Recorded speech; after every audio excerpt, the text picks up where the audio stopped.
Delighted that you've all joined us this morning. I'm Deputy Director of CHIDS, the Center for Health Information and Decision Systems at the Robert H. Smith School of Business at the University of Maryland. And we are host of this workshop along with our partners at the University of Maryland, the University of Minnesota School of Public Health, and with support from the United States Agency for Healthcare Research and Quality. And it's looking back, it's hard to imagine this is the sixth workshop on health, IT, and economics, and it's a testament to see so many familiar faces that I've seen over the years, and as well as a bunch of new faces. And we're super excited for the program that we've been able to line up for everyone. And we're honored and delighted that so many of you were able to submit research presentation, and it's the quality of your research and the work that you're doing that actually makes this such a wonderful event. And along with some of the fantastic research, we brought in some industry and policy leaders who can speak to some issues at the intersection of health, IT, and economics and what's going on in various sectors from the business side and the government perspective to go along with our pointy-headed academic research. But that pointy-headed academic research is super exciting in that we feel strongly that and are passionate about how it can impact the future of healthcare here in America. And so I think you'll agree with me, and as you look through the program, you'll see that we touch on many of the key issues that are instrumental in understanding how we can achieve the health system aims that we're also passionate about. So again, thank you everyone for being here, and just a few housekeeping announcements before I welcome Gordon Gall to the stage and introduce our morning keynote speaker. So for those of you that are in the Twitter sphere, the conference hashtag is White2015. So please tweet away. Social media is as important as ever, and we'll actually be talking about some social media and healthcare a little later on in the conference. The restrooms, when you go out this door here, are to the left, about 50 yards to the left. And for today's event, we want to keep it very interactive. One of the goals of why it is to foster these interdisciplinary discussions across different research domains and industry and policy. So please speak up, share your mind. There's a lot of agreement, there's some disagreement, and we like that. Something new for this year that we're going to be putting more focus on is actually the data that's being presented throughout the presentations. We're going to catalog for everyone and make that available as a resource to the community. So within your own data sets, if there's something that you don't want to be made public or part of this catalog, please let me know. Otherwise, we'll be making that available. And especially for those of you who are using open data sets, and I see there's been a lot of those used, where we're going to be putting a focus on that. So if you need anything over the 2 days, feel free to ask me or Faye Baker, who's here in the back, which I would be remiss if I didn't give a big thanks to Faye Baker and Aubrey McLaughlin and the rest of the team who put this on. It really does take a village to put on an event like this. And if you have not yet submitted your slides, and you know who you are, at the 9:40 break, please see Faye Baker in the back of the room there and get those loaded. Please, we'd like to do it at that time rather than right in the beginning of each panel, when it tends to happen sometimes. But that said, thanks again. We're looking forward to the next day and a half full of these discussions. And with that, let me ask Gordon Gall to come to the mic. So Gordon is a colleague of mine. He's the co-director of CHIDS along with Ritu Agarwal, and besides being a brilliant researcher, he's one of the nicest, best guys I know, and so it's been a real pleasure working with him the last several years, both as a researcher and now as a partner in the various ventures and with training students. So I feel really lucky to have colleagues like Gordon, and I'm sure he feels like I do, that how honored we are to have all of you here this morning. So with that, let me ask you, Gordon, to come to the stage. Thank you, Kenny. And it's really my great pleasure to welcome you again, to WITE, the 6th annual workshop on health, IT, and economics. It's extremely my extreme pleasure to introduce you our keynote speaker this morning, Dr. Kate Goodrich. So Kate is serving as the director of quality measurement and value-based incentive program group at CMS. Actually, the name is, she told me that just changed. So this reflects how much advance that CMS is making every day. And Kate is trained as the Robert Wood Johnson clinical scholars at Yale University, and she's also affiliated with the George Washington University Medical Center, and she's a hospitalist there and seeing patients. So, but here is really the good news that everyone wants to hear about. That is, Kate is overseeing 13 public reporting programs at CMS.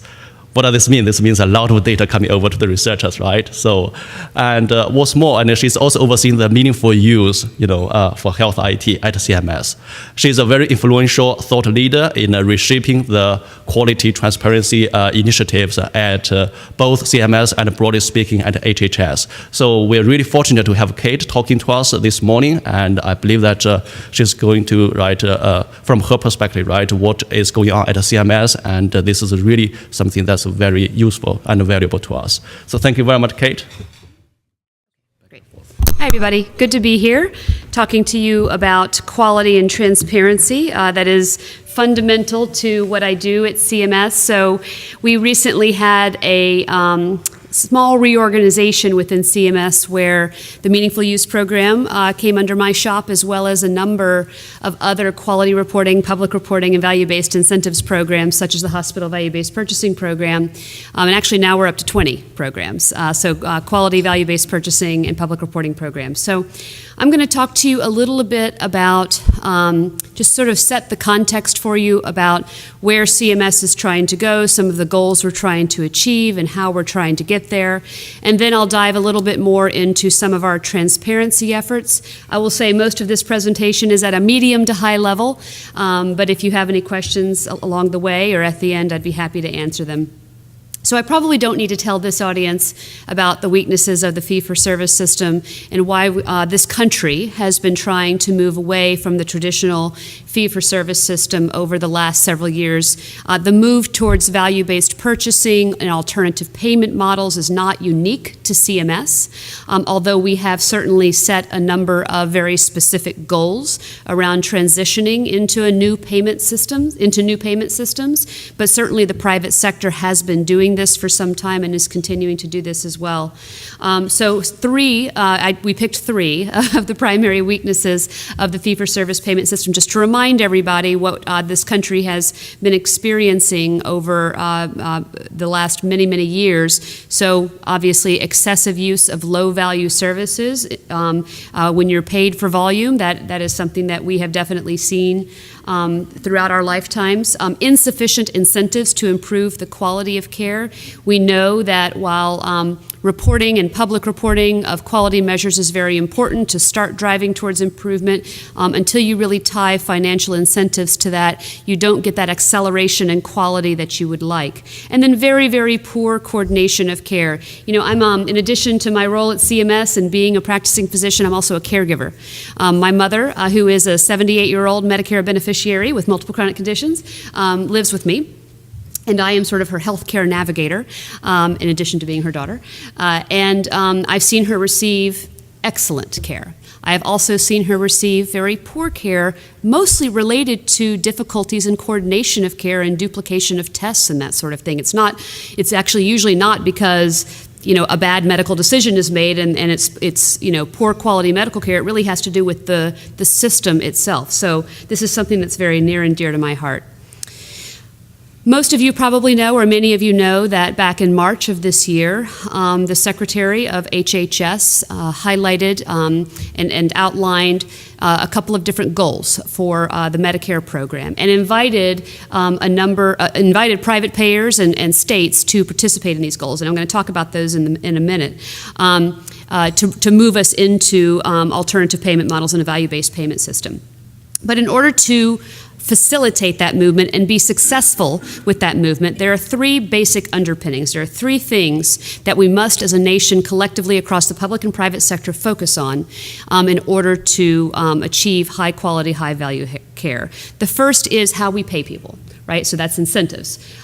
So our goals are, of course, to promote value-based payment systems, testing new alternative payment models, bringing successful alternative payment models to scale.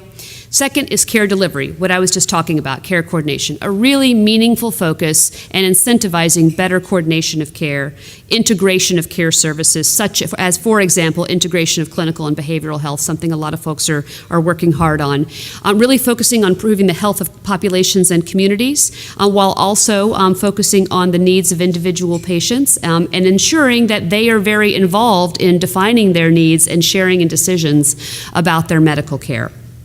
And then finally, what we're going to be talking about, you guys are talking about mostly today, is information and access to information. And we really think about this in two big buckets. First is just transparency of information, making quality and cost information available to anybody who needs it, including patients, and including providers so that they understand how they are doing, how the quality of the care that they are providing. So that transparency is critical. And then bringing electronic health information to the point of care, so meaningfully using EHRs. Gordon mentioned the EHR incentive program. And that's important not only for facilitating health information exchange and interoperability to improve patient outcomes, but also so that clinicians can actually have information as they're taking care of their patients about that patient, but also about their own performance, so they actually know what to focus on to improve. So the goals that Secretary Burwell set forward are twofold. The first is that by 2016, so right around the corner, that 30% of payments are tied to quality or value through alternative payment models where the provider is accountable for quality and the total cost of care. So we think of these types of models as being the ACO, Accountable Care Organization type model, bundled payments models, as well as population-based payment models. So some of these models, like the current Medicare Shared Savings Program, the ACO program, they are built upon the fee-for-service architecture, which with a reconciliation of payments.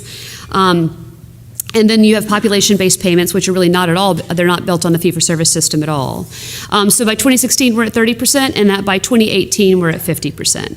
And I can tell you that just a few years ago, we were at 0%, and that now we are about in the 20s to mid-20s%. So a lot of progress in a really short period of time.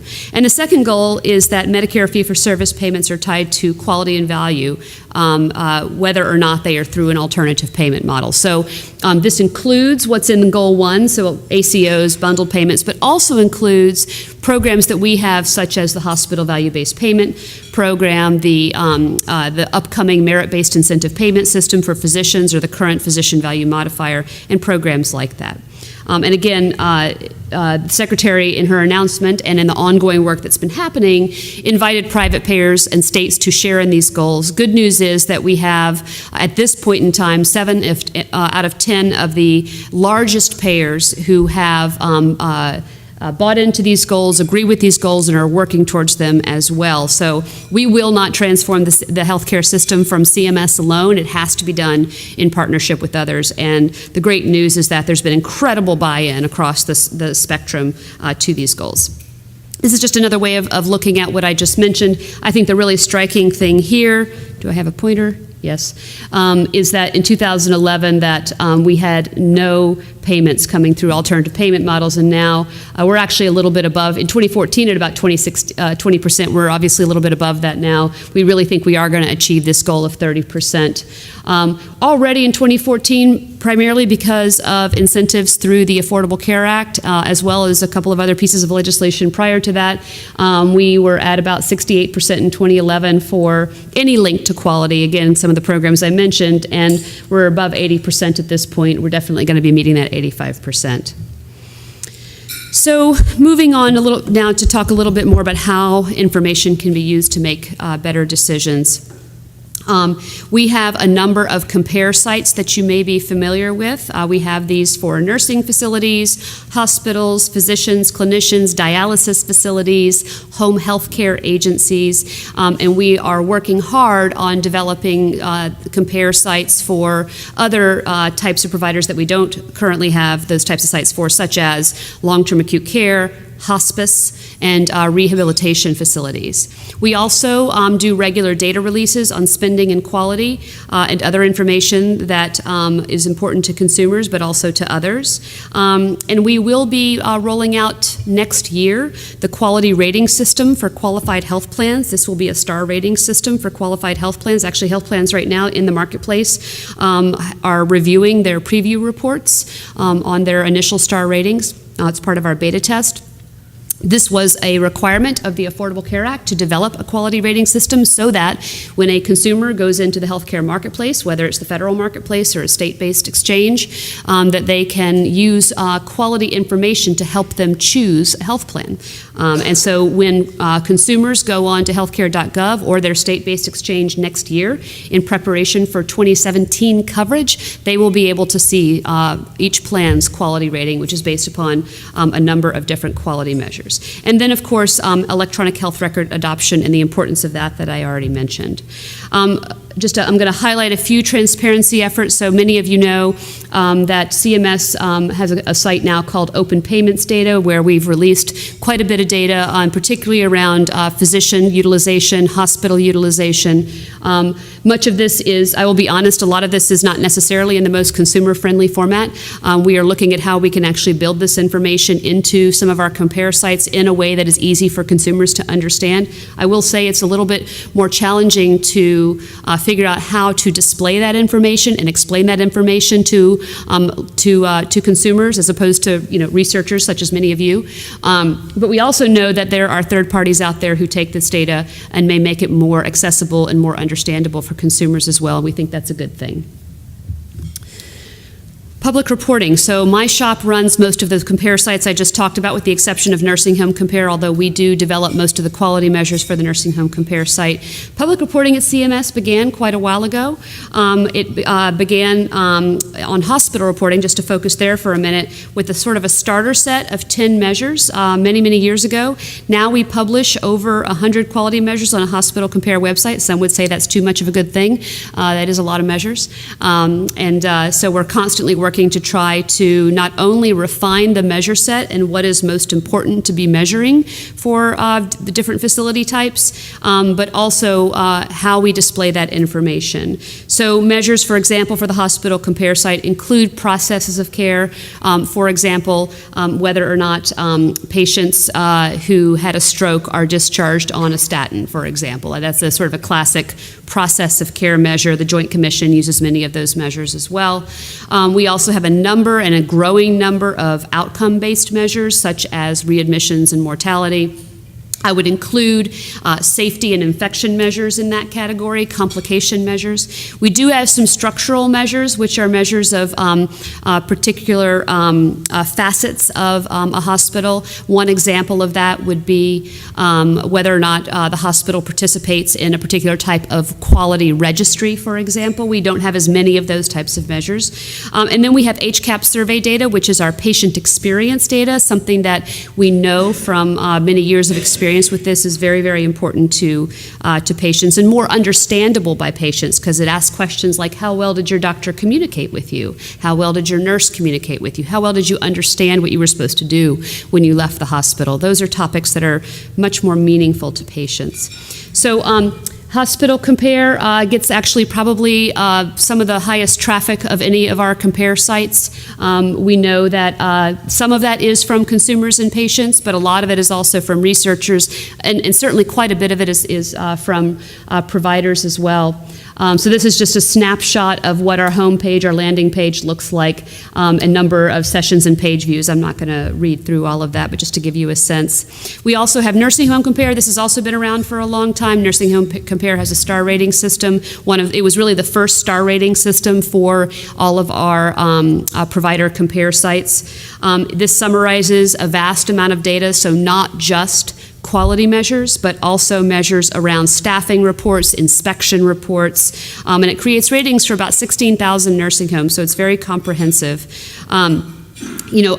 Many of our other compare sites, like dialysis facility, physician compare, and so forth, are a little bit newer, or they are just starting to sort of progress into the star ratings world, which I'll talk about in a moment, and have mostly just quality measures on those sites. We are interested over time, in response to the feedback that we get from a variety of stakeholders, but particularly patients and consumers, our most important stakeholder, as to what they would like to see on those sites. So we often get asked the question, why don't we have staffing reports and inspection reports on some of our other compare sites? I think that's something we'd like to move to, but we're not there yet for the other sites. So a little bit more about future plans for our public reporting. The data are currently available using mobile device technology. We are, of course, as I mentioned, moving towards a 5-star rating system for all of our compare sites. Nearly all of them, actually I think all of them, have 5 stars for some set of measures at this time. Exploring the use of APIs to make data readily available. We actually are already using that at this time. And then the other thing that we've started to do, we actually developed a prototype for really an entirely new way of thinking about how consumers access information from CMS. We currently have what some may describe as our siloed compare sites by particular type of setting, but we think there's probably a lot of value in creating sort of a one-stop shop site that is built upon what I sort of think of as human-centered design principles. And we actually contracted with a firm you've all probably heard of called IDEO to develop a prototype for us of what this could look like. Thinking about how the patient accesses health information. So the example I always use when I describe how we're thinking about this is if I, as a caregiver, my mom, hope this doesn't happen, but let's say she fell and broke her hip and needs to go to the hospital or needs a hip replacement because of arthritis. And then, so if I don't necessarily, I don't really know what kind of care she's going to need or where she should go, this could be a site that you go to and, for example, as a layperson, just type in hip replacement or hip.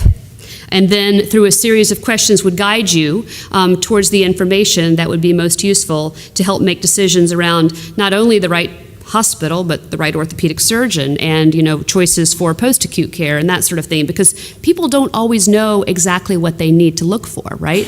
So that's the way we're trying to think of it, is coming at it from the perspective of somebody who just knows they need help with some body part, for example, but doesn't quite know what exactly to look for. So we did develop a prototype. We were very pleased with it, and now we're starting to work on actually building that site. A little bit about star ratings. This has generated quite a bit of interest in the provider and patient and consumer community in particular. Star ratings were introduced on, actually what's missing from here is Physician Compare. It was also introduced on Physician Compare in early 2014, but Dialysis Facility Compare earlier this year, as well as Home Health Compare and Hospital Compare earlier this year. I did mention Physician Compare, sorry, I just did it separately. So what we did for Physician Compare is in February of 2014, we introduced star ratings on just a very small set of measures for large group practices. So these were diabetes and coronary artery disease measures. Since then, we have expanded that set quite a bit. And actually, by the end of this year, we also expanded it to patient experience of care measures as well. And by the end of this year, we will be expanding it further to as much of our data as we know is reliable and valid, even down to the individual physician level by our December release. It probably won't be the full complement of all measures that we have. I will say this is very hard, serious work to be able to get this reliable and accurate, but we are expanding it pretty significantly even by the end of this year and plan to do even more next year on Physician Compare. Hospital Compare we rolled out with star ratings for patient experience in April of this year. We have developed a methodology for a summary, sort of global overall star rating for hospitals. We saw quite a bit of public comment on that. We got some really good suggestions. We are in the process now of refining that methodology based upon the feedback that we got. We are hoping to roll out that summary star rating for hospitals sometime in 2016.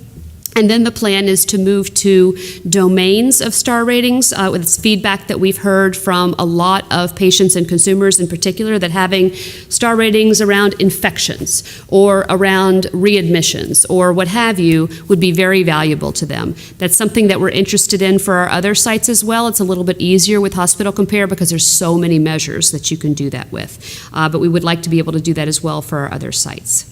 And then, like in 2008, that's really where we began with star ratings was Nursing Home Compare.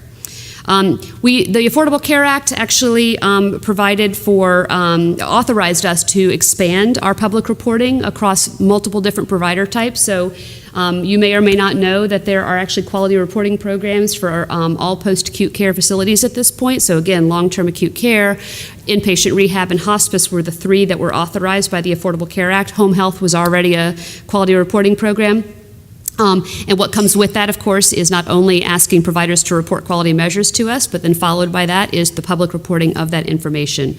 We are hoping in 2016 to be able to at least release quality data on sort of raw data in a downloadable file on those facilities, and that by 2017 we will be to full public reporting and star ratings. We also have quality reporting programs for ambulatory surgical centers, the PPS-exempt cancer hospitals, which is 11 cancer hospitals in the United States, although most people receive cancer care in other hospitals, and inpatient psych facilities. Those are newly authorized by the Affordable Care Act quality reporting programs, and we have already started to report quality information on those sites as well. Quickly, a little bit about quality measurement, which of course is what underpins the information that we provide. Historically, quality measurement, the development of quality measures has really taken a very, very siloed approach. There were very different measures and reporting criteria within each quality program, and this is just CMS, never mind all the private payers who have their own set of criteria that providers have to follow.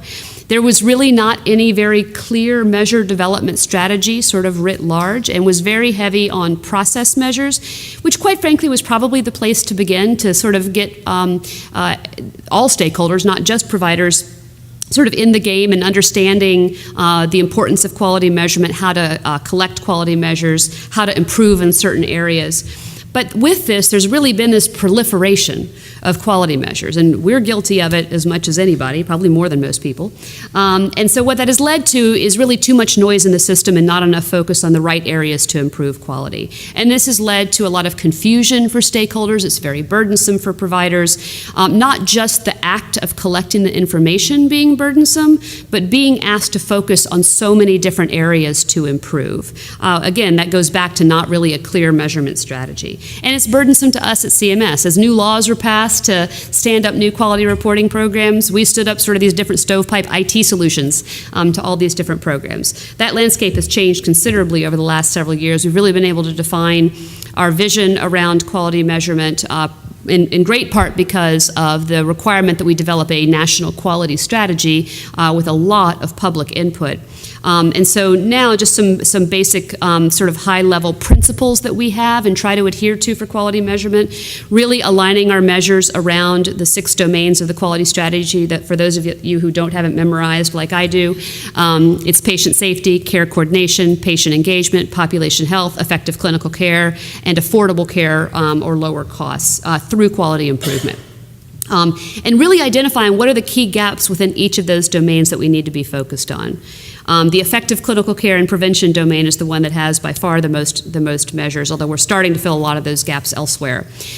We've really been trying to focus hard on developing measures that are most meaningful to patients. We definitely have a lot of improvements to make in that realm and a lot of work to do, but that really hadn't been the way we or anybody else went about developing measures in the past. It was very focused on clinical processes of care based upon clinical guidelines, and that's not in and of itself a bad thing, but those are not always the quality issues that are of most concern to patients and families. And they also are not always the areas where there is a need for quality improvement. So we've been including patients and families or caregivers in our quality measure development efforts. And I will tell you, it totally changes the conversation in our expert panels or in our focus groups around what we should be measuring. Surprise, when you have the patient at the table, right? So that's been a very good experience. We are also trying to prioritize what we sort of call cross-cutting measures that are applicable to large populations of patients that could be disease agnostic, such as function, symptom management, quality of life. I will acknowledge that those types of measures, which are really based upon patient-generated data, are a little bit harder to develop, and the science behind them is a little bit younger, but we feel it's important to put our resources into building that science and building that infrastructure. Aligning measures across CMS and with private payers. This comes up all the time. As I mentioned before, so much noise in the system for so many years. We've done a lot at CMS to align measures across programs, and now the private sector is participating in that effort as well. There's a couple of different large-scale efforts going on to start to try to have the public and private sector really be measuring the same things. That's very hard, very weedy work, but really, really important, and isn't going to be fast. Will definitely take some time, but this is really the first time that the public and private payers have actually developed consensus around what should be measured, and we're bringing in now the patients, the purchasers, the providers, the physicians, and others to also gain consensus around what's the right set of measures. Parsimonious sets of measures, I put that in here because we do certainly get a lot of criticism that we have way too many measures. I think that has been true. I think, people often ask me sort of what's the right number of measures for physicians or hospitals. I don't know what the right number of measures is. And I don't want to focus on the number. I want to focus on having the right measures. And then finally, removing measures that are no longer appropriate. In our inpatient quality reporting program, which is for hospitals, when I first came to CMS, I think we had 80-something measures in that program. We now have 46. And they're much better measures than what we used to have. So there's been a lot of focus on that. Very, very focused on outcome measures. There's some challenges to outcome measures that we should just be honest about. The first challenge, which I think is less of a challenge now, is determining what the right outcomes are. And we also have to recognize that outcomes are influenced by multiple factors. So we're never going to get to a place where we're able to absolutely account for every single influential factor on a particular patient's outcome.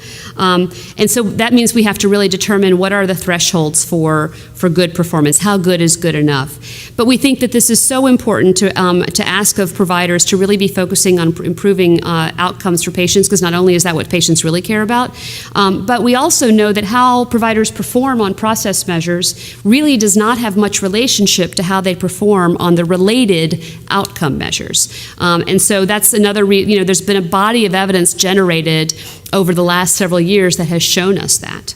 And so also, if we can ask providers to focus on better patient outcomes, that then allows them to really innovate more on how to get to those outcomes, because how clinical practice A gets to better outcomes for their patients, reduced admissions to the hospital, for example, may be very different for their patient population than clinical practice B. And so we should really be trying to incentivize that innovation as opposed to holding everybody accountable for very specific processes of care.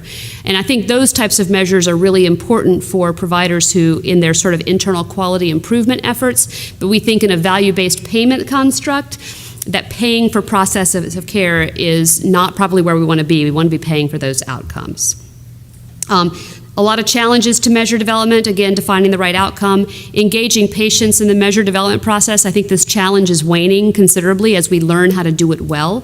Advancing the science for the kinds of measures we need. I mentioned already patient-reported outcomes, measures that rely on patient-generated data, resource use, appropriate use of diagnostics and technology and medications. Very challenging, but incredibly important. We actually do have, just to get a little bit in the weeds, we do have a lot of challenges in our measure development process with being able to test our measures in a rigorous type of way that makes us feel comfortable about putting them into a payment program. So we're working hard on actually trying to build the sort of national infrastructure to be able to do that well. And then this one's an interesting one, developing measures that reflect and assess shared accountability across settings and providers. We all know we really want to be measuring at the health system level where we can, measuring at the population level where we can, because obviously not just one provider is responsible for a patient's risk for admission or readmission. Multiple providers in multiple types of settings share accountability for that. But how do you measure at that multiple, provider or across system level? We have this reality that we have statutorily authorized programs that are siloed, right? Physicians, hospitals, nursing homes, home health, and we have to have quality measures for each of those. So that's why we've done a lot of work to try to align how we develop and use, for example, readmission measures across these different settings. And then finally, reduction of provider burden and cost to reporting measures and the length of time it takes to develop measures. And I need to add in there the cost. Developing measures is very expensive, and there is not an infinite sum of money out there. There's not some secret bucket of money that CMS has in a closet where we can develop all the measures that we'd like to. And this is very burdensome for not as much us, but lots of other folks out there who really want to do some great innovative work on measurement. It just costs a lot of money. And finally, I always end with this slide. So just sort of the way we see the health system transforming and what folks outside of CMS can do to do that, particularly if you're in the provider world, really focusing on absolutely elimination of patient harm. Our 3 aims: better care, smarter spending, and better health for the patient population you serve. Really trying to incentivize people to engage in alternative payment contracts that take on both up and down, two-sided risk to achieve better outcomes. Importantly, to be able to do that, you got to get all payers at the table to do it together so that providers can invest in the quality infrastructure that's necessary to improve. Focusing on data and performance transparency, that's a critical underpinning to this health system transformation. Research, you guys, from what I understand, have a lot of great research ideas out there that can inform policy and implementation of policy into practice. We pay a lot of attention to the research going on out there that can inform our work. We pay a great deal of attention to that. Testing new innovations and scaling successes rapidly. Again, not just at CMS, this is something we have to do in partnership with private payers. And then at the core of everything is the patient at all times, and relentlessly pursuing improved health outcomes for patients. And that's it. I will be very happy to take questions. Thank you.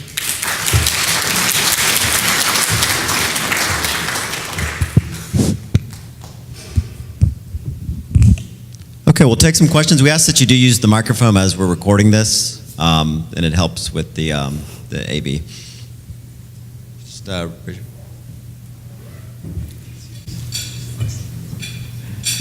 Thank you. You mentioned just on the last slide about patient-generated data. With the advance of personal monitoring devices, personal health monitor, heart rate monitors, blood pressure monitors, home monitoring kits, we're talking about such a vast, enormous amount of personal health data that is being made available from the patient. Does CMS yet have a strategy on how CMS and the hospitals and the physicians will be able to handle that large amount of data? Thank you.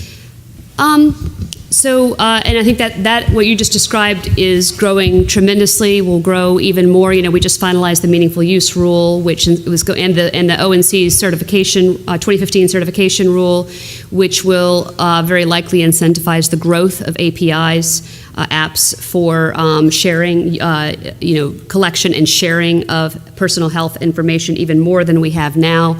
And we're trying to incentivize providers to be able to use that data.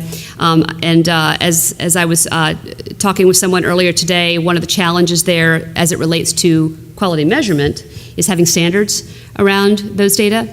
To be able, so like we love the idea of having measures that we can use in our programs and that private payers can use that are based upon patient-generated data through apps, through patient portals, through whatever mechanism there is out there. But that can get very messy very fast. We do not have a step-by-step outline strategy for how we're going to do that. I think we would like to see some innovation out there on how that can be done, but there also needs to be some standards development around that as well. And there is that ongoing standards development around electronic quality measures, and how do we then bring in that source of data in to be able to harness those standards as well. I'm not an IT person, so I don't have the answer for you, but we see that as really sort of the next generation of measures that we and others will be able to use. Good morning. I'm a PhD student from University of Maryland. I'm just a little curious about the providers or the individual physicians' attitude or their reaction to the transformation, because I think they play an important role in this process. And specifically for the quality reporting, the PQIs, I think the physicians, the EP's participation rate is still only around 50%. I think we already have incentives and penalties, but the participation rate is still, I think, is still lower than our expectation. And so I'm curious, are the factors that are influencing their decision whether to participate, whether to report. Based on some literatures, the administrative efforts is the biggest influence for physicians' participation into quality reporting programs. I'm curious, in this program, is this also the same thing, or there are some other important factors? Yeah, thank you. That's a very astute question and a very important one. I'm glad you asked it. So you've been reading our PQRS experience report, or somebody told you about our PQRS experience report. So you're right. In 2013, participation was 50%. That was a huge jump from about 26%. So it actually did jump from 2012 to 2013 by quite a bit. 50% is not perfect. It's not where we want to be. We don't think 100% is right either, though. So if you look at the doctors, or I should say eligible professionals, it's not just doctors, who did not participate in 2013, the year you're talking about, the vast majority of them see one or fewer Medicare beneficiaries a week. So for many of them, because they don't get a lot of their revenue from Medicare, it's probably not worth it to them to participate, because it costs money to participate. Either you're paying a registry, or you have to pay somebody within your office to submit the claims that have the quality information on it. So that's part of it, but that's not the whole answer. So we've heard a lot of feedback from the provider community around the PQRS program, and there's a great interest from the provider community for the upcoming merit-based incentive payment system, or the MIPS program that was recently authorized by the SGR repeal bill. And we see that as an opportunity to really rethink how we do physician quality reporting. One of the things we've heard from, I will say there has generally been very strong support from the physician community for the new MIPS program. They were very supportive of the legislation and very supportive of transitioning how they're paid to be based upon quality and value. The devil's in the details of how you do that. And what I always hear from the physician community is, we don't mind quality reporting. We see it as a major tool for improvement when we're reporting on measures that are important to us, that we think actually reflect the quality of care that we're providing, that are actually important to our patients. And because even though everybody says there's a lot of measures, and there are, for a lot of folks, there aren't really the right measures for them. So we're asking them to report on things that don't have as much meaning to them as maybe some other measures would. So I think part of our job, but it's not just our job, we have to partner with the physician community to do this right, is to be able to get to the right kinds of quality measures that are important both to the individual physician or the group practice, as well as important to patients. And I will tell you, our experience has been in our measure development, especially as we started to transition how we do measure development by involving more patients, is that when you get the patients and the doctors in particular at the table together to determine what we should measure, believe it or not, there's usually a lot of consensus. We've been very pleased at that.